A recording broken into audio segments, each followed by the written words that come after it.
आ गया नबी की आमद का महीना है और नबी की आमद पर मैं दो शेर पढ़ के अपनी हाजिरी को मुकम्मल करता हूँ। शायर लिखता है कि आ गया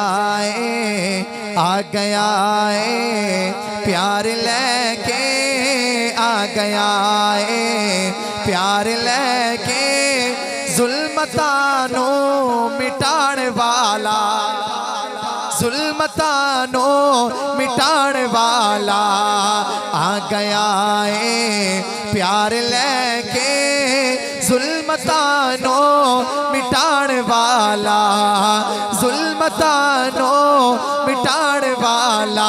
मिटे जुल्मते अंधेरे होया हर जगह रोशनाया, मिटे जुल्मते अंधेरे होया हर जगह रोशनाया, मिटे जुल्मते अंधेरे होया हर जगह रोशनाया। क्यों आ गया प्यार लेके, जुल्मतानो मिटाने वाला।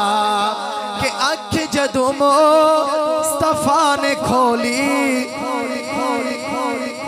जो नबी की आमद पर खुश है हाथों को बुलंद करके कहे जरा सुभान अल्लाह।